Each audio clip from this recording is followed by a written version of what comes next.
Então, esse sou eu. Já estão cansados de saber. Então, eu vim... Presta aqui o controlinho. Obrigado.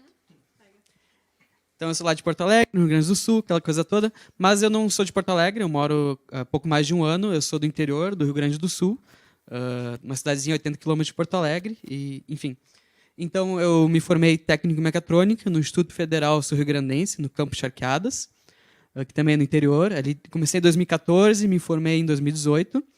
E eu comecei nesse instituto, e lá tem uma tradição muito grande, muito bonita, de pesquisas em tecnologias assistivas. Então, na época, havia um projeto que se chama Oculus Mouse, que fazia muito sucesso na época. E ganhou feiras e participou da televisão, enfim. E aí eu entrando naquela época, 14 anos, né? E achei muito interessante aquilo, porque eu adorava ciência quando eu era criança, mas na minha escola não tinha isso. A escola, né, às vezes mata certos sonhos. E aí aquilo voltou na minha cabeça, da ciência, que legal. E aí, então, eu estava conversando com colegas, assim, a gente estava discutindo sobre projetos para a gente fazer, super empolgados. E aí eu comentei, por que a gente não cria uma prótese para o meu avô? Então, o meu avô, em 2009, sofreu uma amputação acima do joelho. Ele tem diabetes, sofreu uma trombose, e hoje ele usa prótese e coisa e tal. E a prótese dele é extremamente limitada. Então, o que aconteceu? A gente acabou criando o projeto Smart Leg. Lá em 2014, foi até 2017, então foi praticamente todo o meu curso, então, acompanhou toda a minha evolução, e foi muito bacana porque a gente conseguiu criar um protótipo que fez muito sucesso. Participamos de feiras como a Mostratec, Febrace, e durante muitos anos, e ganhamos diversos prêmios. Participamos de feiras, uma feira no México, e a Intel ISEF nos Estados Unidos, que é a maior feira pré-universitária, vocês devem conhecer. Enfim, foi uma coisa muito grande para a minha carreira. Até hoje, assim, hoje, quando a gente fala do Weissman, mas e a prótese que tu fez lá? Faz tanto tempo, as pessoas ainda lembram. Uma coisa que gera muito impacto na minha vida. Então, por meio desse projeto, eu me apaixonei pela engenharia biomédica, que é a área que eu mais gosto. Enfim, e aí, logo em seguida que eu voltei da ISEF, eu criei o projeto Audioguia 2.0, que eu comecei a interessar a trabalhar com pessoas cegas, que eu observava que não tinha uma solução muito interessante, porque não se buscava ciência básica. Então, não se estudava muito, por exemplo, como o cérebro das pessoas funciona, enfim. Então, eu fui atrás disso, através da neurociência, e participei da Febrace, coisa e tal. Entre outras coisas que eu fiz aí. Não paro. Então, lá, quando eu participei da ISEF, em 2017, eu participei com esse grupo muito especial, porque eu participei com... Ali sou eu. Participei com 3 bolsistas de 2017, o Luiz Fernando, a Giovana Lemos e a Maria Eduarda, e mais 2 anos passado, que é a Maria Vitória e a Carol. Então, era um grupo, assim, dos bons. E eu estava lá, né? Então, e eu ia dizer que, a partir disso, eu conheci o Instituto Weissman. Então, eu vi o pessoal viajando para Israel. O que é isso, gente? Que coisa legal, pessoal. E para fazer ciência, eu nunca tinha visto isso na minha vida. Era uma coisa muito inédita.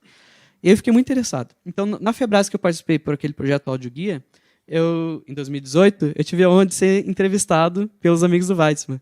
E foi uma surpresa, eu fiquei todo assim, meu Deus, eu não me preparei para isso.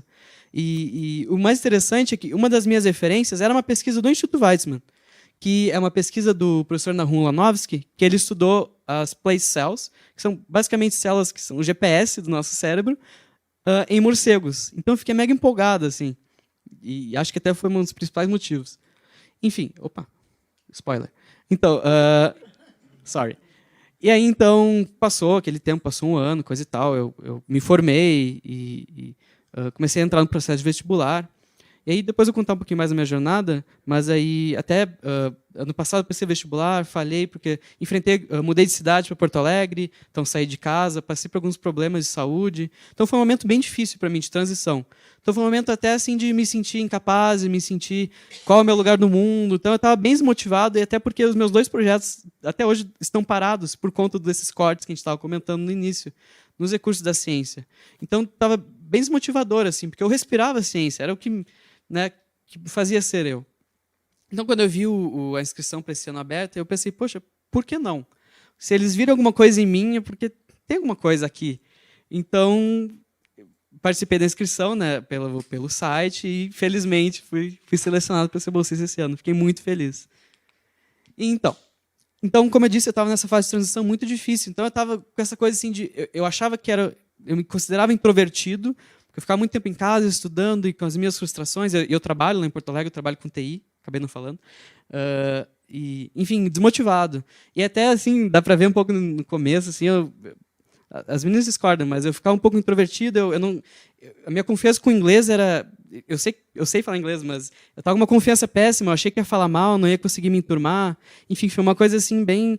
E achei que não ia corresponder com a pesquisa, porque eu estava desesperado. Eu estava estudando no avião os artigos lá. Pô, vou chegar e não vou saber o negócio. Enfim. Então, sobre a minha pesquisa, eu participei com mais 2 estudantes, a Ismay, do Reino Unido, e o Antônio, do México, orientados pela Shandamita, que ela é indiana e ela está estudando doutorado no Instituto Weizmann. E é lá no Instituto de Ciências Biomoleculares, perdão, e ela está estudando uma proteína chamada SARAF. Então, basicamente, essa proteína ela regula os níveis de cálcio nas nossas células. Tá? Então, a gente sabe muito bem, às vezes, que a pessoa tem falta de cálcio. Né? A gente ouve muito popularmente. Mas, na verdade, os íons de cálcio eles são muito importantes para várias funções do corpo, neurofisiológicas, etc., em sinais, etc. Não vou entrar muito no detalhe.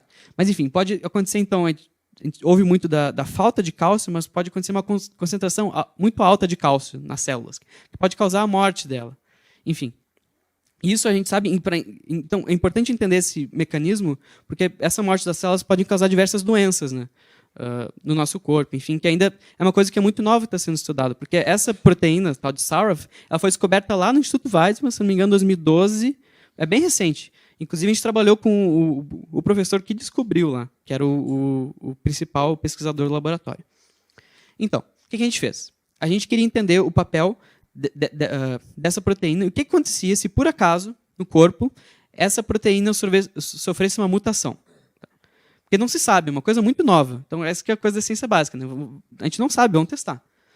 Então, o que a gente fez? A gente pegou uma bactéria muito comum e a gente pegou um plasmídio dela e a gente lá fez uma mutação genética. Então, a gente trocou ali uns genes, a gente fez a mutação para entender o que ia acontecer. Então, para isso, a gente teve que cultivar elas no laboratório. Foi um processo bem legal, uma coisa assim, bem experiência. Assim, que eu vim da área tecnológica, né? Até aquela coisa que a gente estava falando de ciência básica.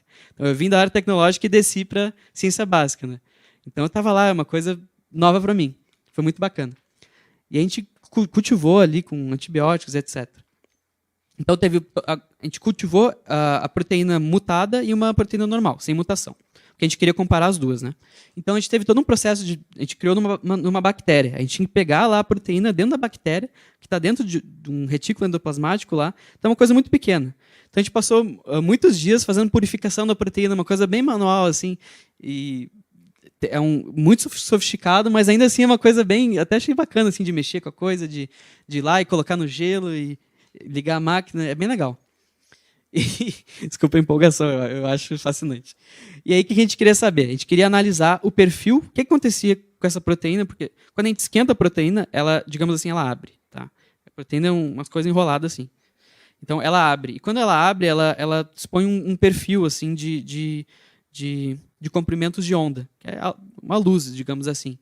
E analisando essa luz, existe um padrão. A proteína normal ela vai ter um padrão e depois ela vai... Né, meio que linear lá, e depois ela vai ter uma ruptura. Tá? Isso é normal. A gente queria ver se isso acontecia na proteína com mutação. Então a gente colocou naquela maquininha ali para esquentar de mais ou menos 30 a 90 graus a tal da proteína. Então aqui é toda a purificação. Então foi muito tempo fazendo isso, às vezes não dava certo, é uma coisa muito pequena e tal. Então, como eu disse ali, a gente comparou esse aqui, o tal do wild type, é a normal. Essa aqui é a mutada. Então, a gente comparou também com e sem os íons de cálcio, para ver se mudava o comportamento. Então, ali, o que aconteceu? Esse aqui é o perfil mais ou menos normal. Então, aumentou a temperatura, até a proteína se romper. O que aconteceu com a nossa proteína mutante? Primeiro que ela teve temperaturas, ela subiu muito mais rápido a temperatura e ela rompeu muito antes. Então, o que acontece? Ela teve um comportamento instável. Isso a gente não quer no corpo. Qualquer parte do nosso organismo que tiver um comportamento instável, que não tender a homeostase, é uma coisa que causa doenças, etc. Enfim, é uma coisa que não é desejável. Então, é isso que a gente tirou de conclusão ali, né? Que caso essa proteína tenha uma mutação, certamente ela ficará instável e pode gerar vários problemas para a regulação de cálcio, que pode gerar doenças. Enfim, é todo um... Então, a gente apresentou um seminário lá, naquele local, o mesmo local, como eu falei, que o pessoal apresenta a banca, é lá. Então, eu me senti muito honrado. E essa aqui é a Mita, que a gente falou. Ela, enfim, nos ajudou muito, assim, foi muito especial para a gente. Então, falando um pouco mais, né, como eu falei, né, entrei naquela coisa assim. Então, eu fiz essa pesquisa e a biologia, então, eu estava acostumado a fazer robô e programar, e eu fui para biologia. Mesmo gostando da engenharia biomédica, foi uma coisa muito diferente assim para mim. Então, eu tinha essa coisa de, será que eu vou conseguir? Será que eu sei o que é o plasmídio, da coisa lá? E eu me senti muito confortável, na verdade. Pelos meus colegas, pela estrutura do instituto, até mesmo os outros pesquisadores do instituto foram muito gentis, nos ajudaram muito. E, na verdade, fez acreditar que, na verdade, eu sabia. Eu estava com esse medo, essa coisa, sabe? Eu estava fechado por conta daquele todo o meu processo que eu citei. Então, essa experiência lá na escola de verão me fez descobrir que eu estava mentindo para mim. Eu não sou introspectivo. Tanto que o pessoal fala assim, nossa, tá muito divertido e coisa e tal. Então, eu estava muito reprimido. E aí, sabe, foi uma oportunidade de eu ter um respiro de confiança. Assim, não, eu consegui fazer isso aqui. Eu estou aqui no Instituto Weizmann, entre os melhores estudantes da minha idade do mundo, e, poxa, eles são legais, eles são que nem eu, eles não têm instinto superior. Eu converso com eles até hoje, tenho uma amizade muito grande aqui com as meninas, e, então dá para ver a diferença assim, no meu comportamento, né? Muito mais sorridente e tal. E, one more thing, eu tive a oportunidade de visitar o laboratório do professor Nahum Lanovsky. Ele não estava lá, mas eu troquei uns e-mails com ele, foi super gentil, os bolsistas dele me apresentaram o laboratório, e é muito legal, eu vi os morcegos lá, maravilhoso. Eu fiquei mais empolgado ainda para fazer a minha pesquisa na minha pós-graduação. Entrei. Incrível. Depois te conto melhor. Sim. Eles têm um túnel também, que eu não pude ir. Mas eles querem aumentar ainda. Depois te conto, depois a gente conversa. É muito legal, eu me empolgo. Então, é só uma coisa que eu tirei. A lição que eu tirei de tudo isso, né? Foi lá no Monte Massada. Monte Massada é um monte lá no deserto de Israel, que a gente vai falar melhor depois. Mas ele tem uma trilha que é Snake Path, né, o caminho da serpente, que faz um zigue-zague. E aí são 3 quilômetros, eu acho, mais ou menos, e só escada. Então é uma coisa assim, meu Deus. E a gente dormiu no deserto, uma noite antes, e a gente foi para escalar esse monte, porque a gente queria ver o nascer do sol lá de cima. Então era uma missão, né? A gente acordou 3 horas da manhã, eu acho. E aí é uma coisa assim que eu tirei de lição, porque é uma coisa que a gente ficou um tempão subindo e só olhava aquela escada assim, né? Só aqui. Aí tu olha para cima, assim, falta um monte. Aí tu sobe mais um tempão, ainda falta um monte. É uma coisa assim, e eu achei que não ia conseguir. Eu estava assim, passando mega mal, eu estava cheio de roupa, né? E eu achei que realmente não ia conseguir. E é uma coisa assim que eu só consegui primeiro porque tinha os meus amigos me incentivando, então vamos lá, vamos lá. Porque se não tivesse ninguém, eu teria ficado no meio do caminho. E porque tinha uma recompensa, que era ver o nascer do sol. E valeu totalmente a pena. E essa metáfora eu faço com a minha vida, às vezes, até principalmente como estudante. Às vezes a gente está ali estudando, tem que conquistar nossas coisinhas, a gente só vê aquela coisa ali que a gente tem que fazer, a gente só vê ali. Mas quando a gente chega no topo, ou que a gente olha para baixo, a gente vê o quanto que a gente está, quanto que a gente subiu. E quando a gente chega lá em cima, a gente tem a recompensa. Mas só quando a gente chega lá em cima. Então, é assim que eu vejo a minha vida agora estudando. Às vezes eu fico o dia inteiro estudando, mas não, eu vou chegar lá em cima, sabe? Mas também eu não teria conseguido sem a ajuda dos meus amigos, dessa relação pessoal que eu criei com o pessoal. Então, sobre mim, acho que é mais ou menos isso. Obrigado, gente.